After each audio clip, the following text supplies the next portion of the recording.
All right, everyone. We're doing it. Don't ask me why. Everyone's given me better advice to not do this today. Brad said he doesn't want to do this today. Evan is just not doing it. He's golfing. So, I mean, that's stating the obvious. But feels like we have to. We need to close the loop. I know a lot of you are saying you're adult for even putting yourself through this pain. Why do it? You're all right, and shut up. And I don't need you to tell me that as well, except that you're right. No, today is the NHL Draft Lottery 2.0. These are the Lafreniere sweepstakes. This is exactly what's going to happen with finality. This is the first time we're going to have any kind of certainty around this. You guys have all heard our opinions on what we think about this bullshit system. That said, let's just enjoy it together as much as we possibly can. So you'll see left of me on the screen, Brad's not here. Brad's actually running home from work right now. So instead, I thought I'd put up my very artistic rankings. These tiers have been floating around. I've mostly just been pissing off fan bases of other teams. This is who's left out of the 16 original play-in teams. So anybody who's not Jackson Pollock out of this picture. So we have Winnipeg, Minnesota, Nashville, the Rangers, Florida, the Leafs, Pittsburgh, and Edmonton. Those are the 8 teams who have a 1-in-8 shot each of winning Alexis Lafreniere. So if you're doing the math, that is a 37.5% chance that Lafreniere is going to go to a team with some kind of world-class phenom on them. And you can see those teams listed at the bottom. Yep, Rick, Evan is golfing. We actually, because we didn't have confirmation as to when the second lottery was until pretty late in the game, as far as the NHL goes, we didn't really have an opportunity to plan for this. So Evan had a tee time. I think it's a tournament or something. So let me know what you guys think about the Coyotes need more scribbles. I don't know, man. You get the gist of it. Maybe I want them to win regardless, although they did kind of cheat with testing out prospects before. So let me know what you guys think of these tiers. There's nobody left in the second best tier, which I didn't feel like bumping anyone up. I guess Florida maybe, but at the same time, they're an Atlanta competitor for the Red Wings, which is why I didn't have them too high up. You'll notice the 3 teams at the top are all Western Conference teams. And that's important because if the Red Wings can't have Lafreniere, and that's whatever. We already know he's not going to end up in Detroit. You don't want to make the Atlantic Division or even the East any better. Edmonton is I label them as funny because tell me it wouldn't actually be funny, right? Brad's in here. Give me a second while I add Brad to this stream. And let's do it this way. There's Brad Crisco, everyone. Hi. So, Brad, we haven't been running too long. We have the lottery. I have the stream going, unfortunately. And you might see on the live stream, it's the same rankings I've been floating around, the one where I scribbled out teams and said, here's the tiers of who we want to win as Red Wings fans. Yeah, I got you. Whose mustache is weird? Not mine. Maybe Brad's. We got a couple go-away cops. Brad should have to comment on the side like the rest of us. I don't want to be here today. No. Brad is actually here against his will. Yeah, I was going to boycott this version of the draft lottery out of principle, but here I am. Although you guys are going to want to be nice to me. I'm coming bearing gifts. What's your gifts? Oh, yeah, I didn't tell you or Evan what I was doing, but I got bored the one day, essentially, and I actually was talking to an old friend of mine over at Upper Deck and just kind of talking about how Lafreniere should have been a Red Wing and whatnot. But long story short, he actually ended up sending us a little care package to use as giveaways for our patrons, listeners, however we want. So, and I thought he was going to send us a few cards. Yeah.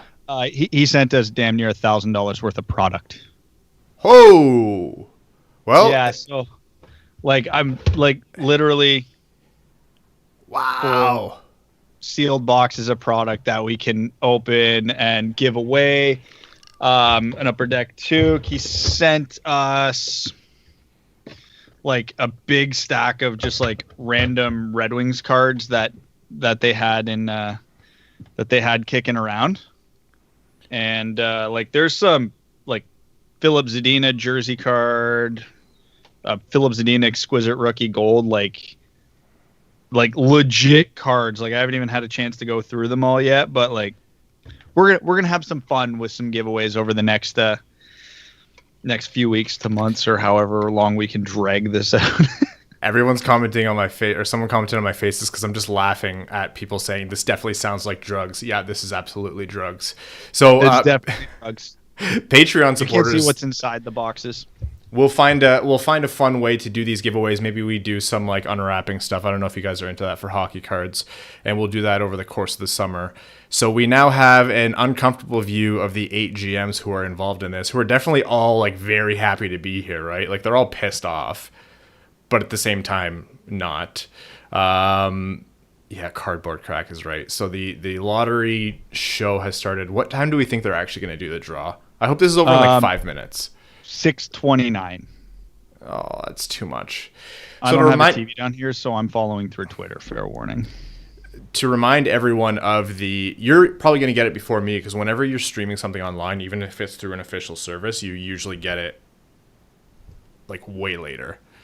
So the way they're doing it this time, it's not like they're going to reveal the cards, because everyone has an equal shot and each team has just a 1 in 8 shot. There's going to be 8 lottery balls in one of those like vacuum machines, and Bettman or someone is going to pull the ball live on air, and we're all going to see it. So of the 8 balls, 3 of them are going to be Pittsburgh, 3 of them are going to be Edmonton, and 2 are going to be Toronto. No other teams get one. Can you imagine? Look, the Ken Holland winning the lottery is going to drive the whole, Ken Holland was never washed. Look at this team that he put together in Edmonton narrative. Detroit was stupid to let him go. Bullshit. And you just know that that's going to be what comes up. I'm still more fine with that than Toronto. I don't think Toronto needs yet another premier asset. Do they have their problems? Yeah. I've done a lot. I've done an unhealthy amount of advocating for Toronto over the last couple of episodes, and like seeing how they handled that series, that team has a lot to figure out. Is this the first draft event for one player in NHL history? Yeah, it's the first lottery for a single pick. Yeah. Well, I guess it depends on how you think about it. I don't know. It used to be just a one-team draft lottery, and that was a much better format than this is, where no team could jump up more. Only one team won it, and they couldn't jump up more than 4 spots. Yeah. Anyone know where to stream it? If anyone has a stream, I don't know. I'm just watching, like we have the channels here. Lafreniere's going to help them blow 4-goal leads instead of 3. That's the thing. Like if Lafreniere goes to Toronto, he's not going to fix their problems. They still can't play defense. All this talk about converting Lafreniere to center, maybe they convert him to defense. No, look, they trade Lafreniere. They trade 1st overall for 4th overall and Jared McIsaac. There. They can draft Drysdale or Sanderson 4th. They get McIsaac as well, and Detroit gets Lafreniere. Everyone's happy. I just can't wait for Edmonton to win it. Once the rage subsides about Edmonton winning another draft lottery, all the conspiracy theories that they might actually be crazy enough to take Askarov start floating around, or it will be in all likelihood. Oh, the Oilers need a goalie. Who's going to trade up so they can get Askarov? You know it's coming. 100%. If Detroit wasn't in such dire need of elite talent, Detroit's pick would be the target for that. Teams wouldn't trying to be traded into the top 3 because the Stützle line is pretty firm in a lot of people's minds, although I think Raymond's right up there, but Minnesota wins and takes Askarov. Yeah, right. Although, well, Minnesota is my preferred pick. Like, Minnesota is my number 1 with Nashville and Winnipeg right behind them. I'm still on record. I want Edmonton to win this. I'm on maximum chaos because A, I like the Oilers. B, I want McDavid to win a cup. And C, it will just highlight how stupid of a system this really, truly was. When are picks likely to be traded? Closest to the draft is when you're probably going to see it. Within a couple days, oftentimes on the draft floor. Look, I can live with Edmonton. I think it's funny and chaotic, and he's in the West. Pittsburgh, I'll be pissed off. Toronto, I know I'm not supposed to be mad about this. Like, it doesn't change anything for the Red Wings. But if it's Toronto, I will lose my mind. There's just nothing like every other team that I listed on these stupid tiers that I put up. Like, if it's the Rangers or the Panthers, I don't care. Great, fine, whatever, take them. Well, the Panthers isn't awesome because they're an Atlantic team, but still. But if he goes to one of those two of those three mega teams in Pittsburgh or Toronto, I don't know, man. 37.5% chance. That's if you're counting over double what the chance the league worst Detroit Red Wings had. So it is what it is. The draft is tentatively scheduled for October 9th. That's, I believe, a Friday. Yeah, Friday, October 9th is round 1, and then the rest of the draft will take place on. Is it the rest of it on the next day, or are they going to do the next 2 days? For what? The draft is round 1, day 1, and then round 2 through 7 on day 2, the Saturday. I assume so. Yeah. Can we get the pick in already? Nope, they're going to do 2 more commercials. They're going to talk to Alexi. They're going to freaking grill Kyle Dubas on, I don't know, should you have fired Mike Babcock? A bunch of stupid shit.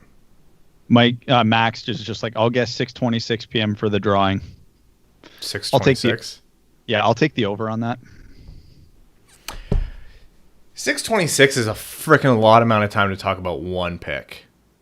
How many people do we have in here right now? I'm trying to gauge whether or not there's enough people to 200. The people who are in here generally know who Alexis Lafreniere is, but let's just do a very quick, like, high level. What does Alexis Lafreniere mean to a generic NHL franchise and to each of these teams? Where do you rank him in terms of the projected number 1 overall picks of recent years? He's behind McDavid and Matthews. He's ahead of Hughes and maybe on par with Dahlin. Who just screamed? That fucking Evan. Is Evan in here? In a car. He just popped up there. Yeah, he's in a car. What a dipshit.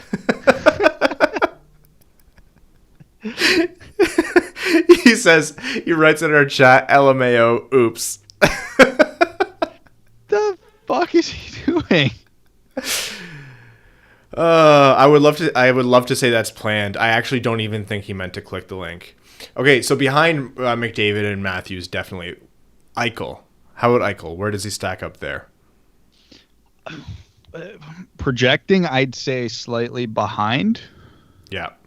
That's probably just a positional thing, though, right? If Lafreniere was a completely different player, but if Lafreniere played center... I don't know, man. Eichel's big, incredibly fast, unreal hands, high-end shot. Lafreniere could match every part of Eichel's game except for his skating. That's actually a big difference maker. The Lafreniere skating narrative came and went so fast, I actually forget that he's just like an average to above average skater, like a fine skater.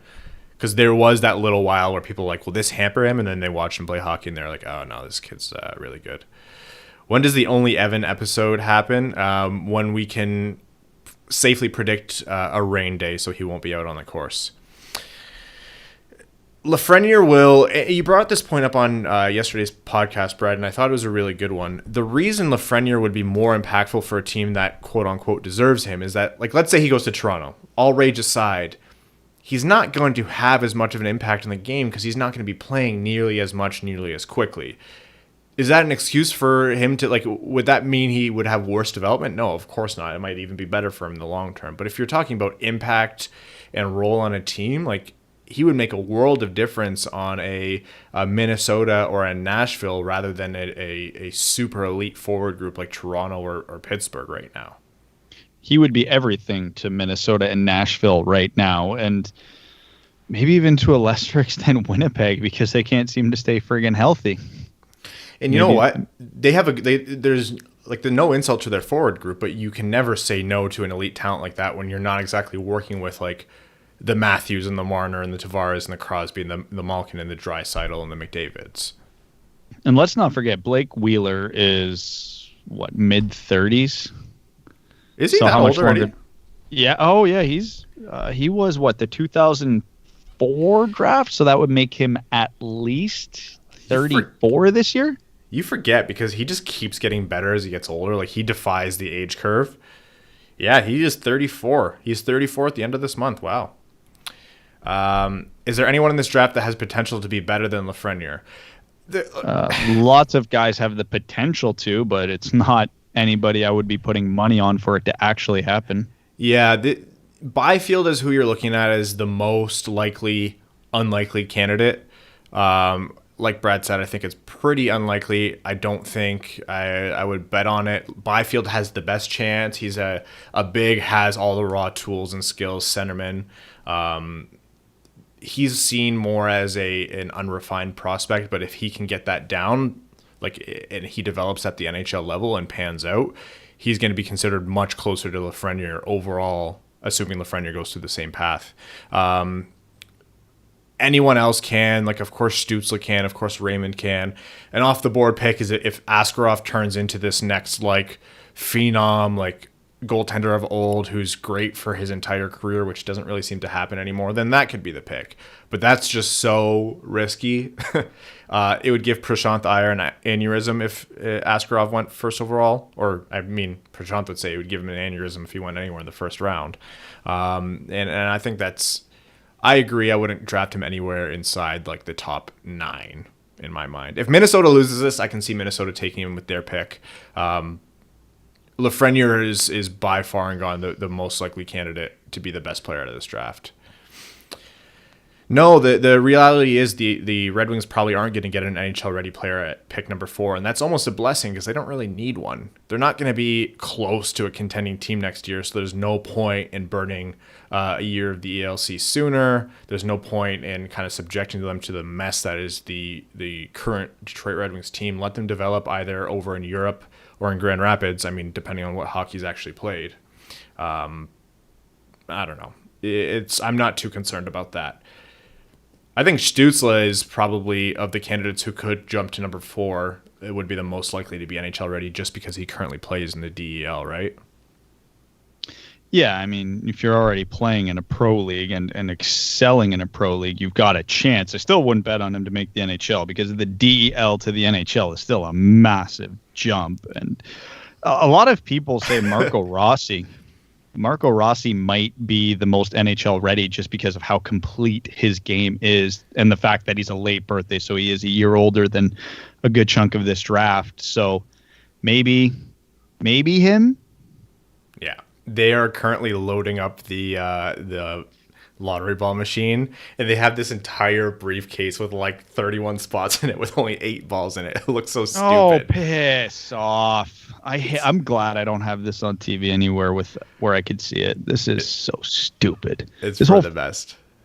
This whole system is so stupid. They just have a guy loading it up ball by ball, showing each team, and then the commentators talking about the team. So Edmonton's going in, Florida's going in now. I get that they're going to get the views no matter what, but this is awful TV. Twitter's comments right now, I don't think anybody likes this. No, it's stupid. Aside from the system being stupid, he's slow. And you know they're going to load up. And you know what they're going to do? They're going to put all the balls in here. You're going to see them all in the hopper, and then they're going to cut to commercial. Oh. Which would give them a chance, and all the tinfoil hat wearers to have their motivation. Oh, yeah, I saw Nashville's ball go in there, but then they went to commercial. So that's when they swapped it out. You watch. The NHL can't even do it. They can't do anything right. Even when they fuck up the fuck up more. Bettman's gonna pull the ball out of the machine, and it's gonna have no logo. He's gonna go na na na na na na na na na na na na na na na Pittsburgh. He's just gonna have it taped to the back of his head. Why has that guy got so many? Balls? Stützle seems like the least scrutinized player in the top 10. He seems like a perimeter player. That's fair. Stützle, I think, has benefited a lot from the late rise, and those players tend to not be scrutinized as much. There's a long way to the draft. There's still another 2 months here, and so I think he'll have his day. I just can't get over how much they're drawing this out. Brad, if they go to commercial after this, I'm going to chug the rest of my drink. I know you're right, but it's I can't believe we came back from commercial and watched them load a lottery ball machine. I am so happy I'm not watching this. I'm getting great joy right now out of reading Twitter and everybody who actually is watching it being very angry about it. There's So from a PR standpoint, this is not going well for the NHL so far, and I love it. Brad, what'd you have for breakfast? Arjun said he had 4 donuts. What I have for breakfast, I just had a granola cereal and a protein shake. Grow up. I'm in pain. James Stewart, what are your thoughts on the Rangers' future? Solid. I mean, that team put together a good showing this year. I mean, they got run by Carolina, but that's because they ran into an extremely prepared Carolina team. Carolina is probably the best team playing hockey right now outside of the hockey that Philly is playing. So if the Rangers come out of this with Lafreniere, oh boy. Hold on. Why is everybody tweeting about the Rangers being rigged in this now? Tony DeAngelo's like, I don't like how that guy dropped the Rangers ball rigged. Did something happen with the Rangers ball already? Oh, he's got his little remote control. Those balls are going. Oh, here we go. We don't get a commercial break. I don't know. They might be doing a commercial here. This is so ridiculous. There's a guy with like a Super Nintendo controller in front of him with 3 big colored buttons.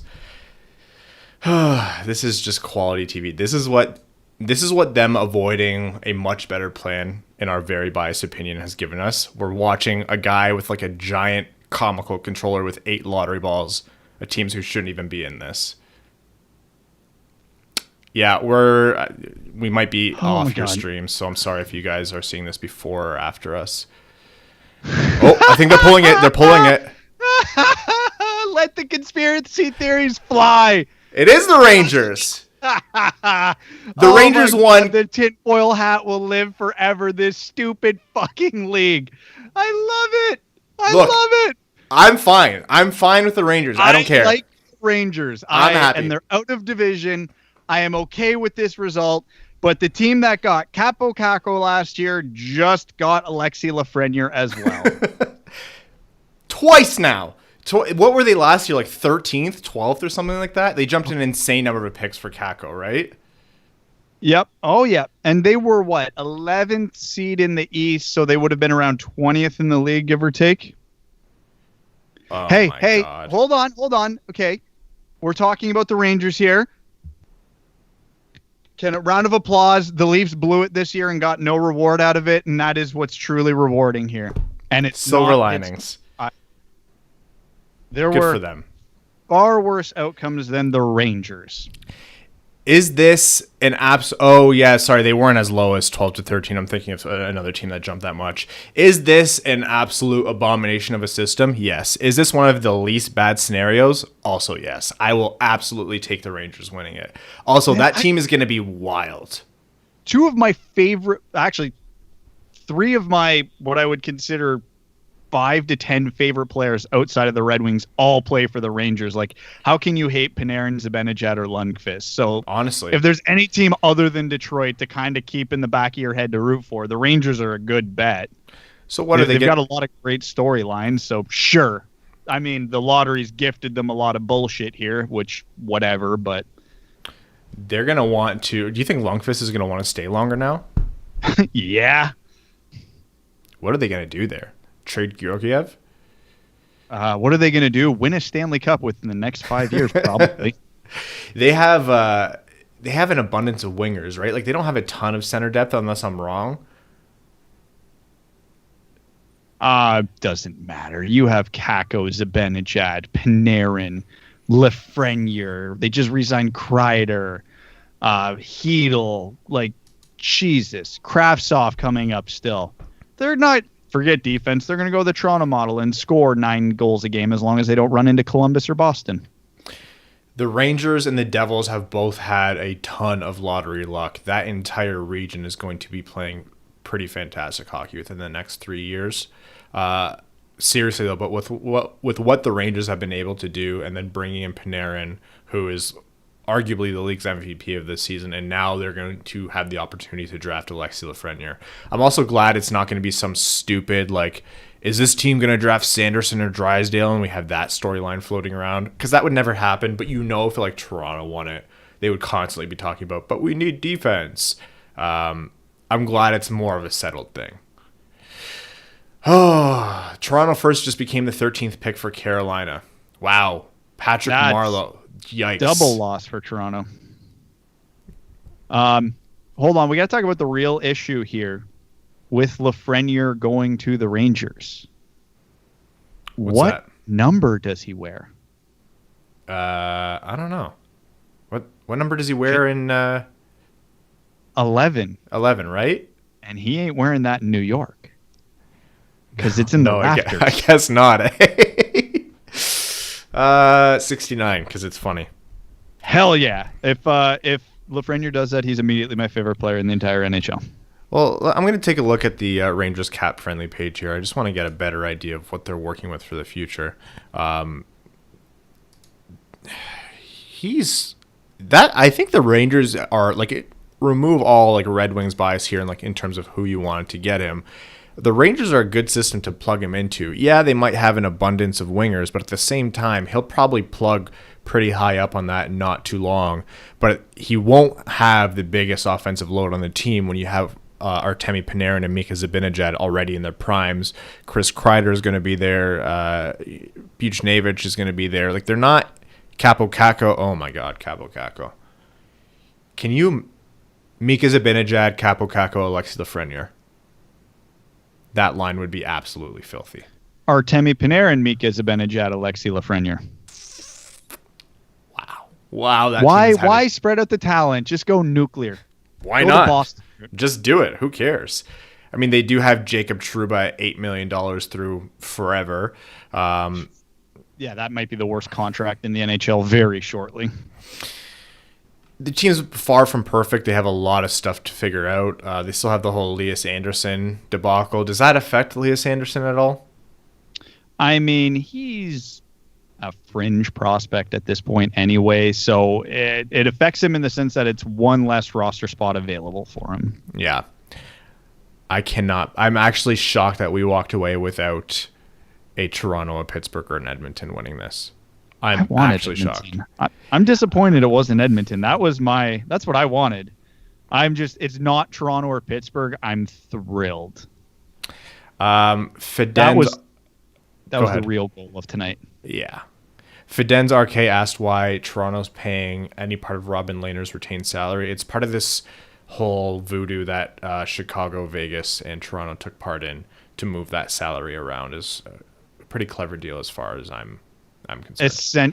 Essentially, Chicago actually traded Lehner to Toronto, and then Toronto traded him to Vegas. It was a three-way trade, but in terms of assets moving, Toronto was barely involved. I think they got a late round pick for eating the extra bit of salary to make the trade work. It's not the first time that's happened. It won't be the last. It's just a way to skirt the system to be like, hey, we have cap space and we can weaponize it. And this was doing it in a very small way. If Askarov is there at 13, this is from Jerry Has No Life. If Askarov is there at 13, does Carolina take him? I think that would be a great gamble for Carolina at that point. Because Carolina is pretty well stocked at almost every position, right? They're not lacking forwards. They're not lacking defense. So it's not like they need a Seth Jarvis or a Caden Gooley at that point. They could absolutely take a swing on Askarov if they wanted to. Apparently, they dropped the Rangers ball in the machine too early and had to pull it out and check for dents. Conspiracy theorists are going to love this one. I told you people were yelling conspiracy theory beforehand. The Rangers are in conference but not in division, so that's a small win. You could have hoped for him to go out west, but at the same time, it could have been way worse. I'd rather the Rangers than the Panthers. In my mind, that's the lesser of those two evils. Yeah, we didn't want him in division, and he's not. He's in conference, which sucks, but the only way the Red Wings have to deal with Lafreniere in the playoffs is if it's in the conference finals. Or it's a wild card scenario, but whatever, baby steps. But yeah, I mean, if we're playing Lafreniere in the conference final, I'm pretty content at that point because if the Red Wings are in the final four, it means Lafreniere's 32. We all know the real reason why it went to New York, right? Because Arizona's moving on and Taylor Hall wasn't involved in this lottery. Yes, this was the only hope anybody really had. For a second, I was like, oh my God, Taylor Hall's streak failed. And I'm like, no, it didn't. It didn't even count.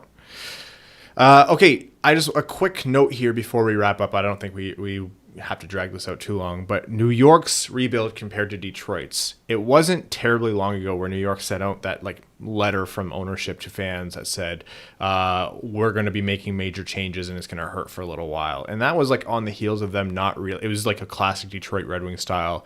We're not deciding whether to rebuild or not, but we don't exactly have the personnel to make a run kind of thing. And they probably dragged it out a bit too long. Now, what is it, 2-3 years later?